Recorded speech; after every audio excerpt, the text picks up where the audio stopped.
आती है हमें, उस माँ के आंसू नहीं दिखते। और सबसे बड़ी तो मैं निंदा करना चाहूंगी, शर्म आती है। कल तक जब कांग्रेस के नेता राहुल गांधी लाइनों में खड़े थे तो मोदी जी भाषण देकर ठाके लगा रहे थे कि माँ का काला धन जमा करने के लिए एक बेटा लाइन में खड़ा है।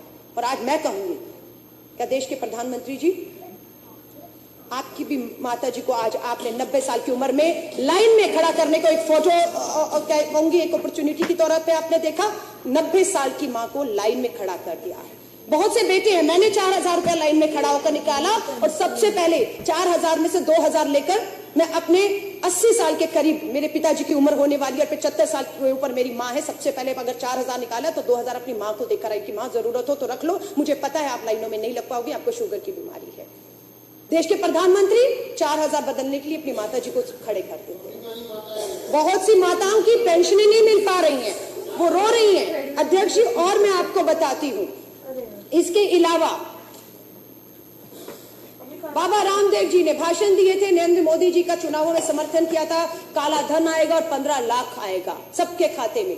हम इसी देश का इंतजार कर रहे थे। जब मोदी जी घोषणा करने लग गए, मुझे लगा शायद काला धन वापस आ गया और सबके खातों में 15 लाख आने वाला है। लेकिन अध्यक्ष जी, होता क्या है, अभी एक अलवर की वीडियो जो है वो क्लिपिंग चल रही है किसी न्यूज चैनल की, उसमें बाबा रामदेव अलवर राजस्थान का कोई उपचुनाव होना है, उसके उम्मीदवार है, चांदनाथ प्रत्याशी है, उनके प्रचार में गए तो उनको भूल गए कि मेरे सामने माइक और कैमरे लगे हुए हैं। जो भाजपा के प्रत्याशी चांदनाथ हैं, वो बाबा रामदेव जी के कान में कहते हैं, अरे बड़ी मुसीबत आ गई, मेरा भी पैसा पकड़ा गया। ये उनके शब्द हैं। किसी ने कहीं से पैसे लाने में बड़ी दिक्कत हो रही है, हमारे पकड़े भी गए। अब बाबा रामदेव जी क्या कहते हैं, उनका हाथ पकड़ते, उन्हें चुप कराते, ये बात यहाँ बंद करो, बावले हो गए हो, यहाँ मत करो, फंस जाओगे। ये क्या सच्चाई है? क्लिपिंग चल रहा है लेकिन मीडिया नहीं दिखा रहा उसको।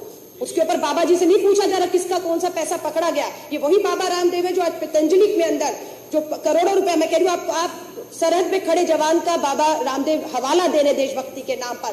बाबा रामदेव जी, आपका हम लोग आपको तब हम मानेंगे जब आप पतंजलि के दरवाजे खोल देंगे और आटा और नमक और चीनी और भूखे जो लोग आज हैं उनके घर तक आपका पतंजलि का सामान पहुंचाए। पर आपके यहाँ पर भी काले धन को सफेद करने का काम चल रहा है।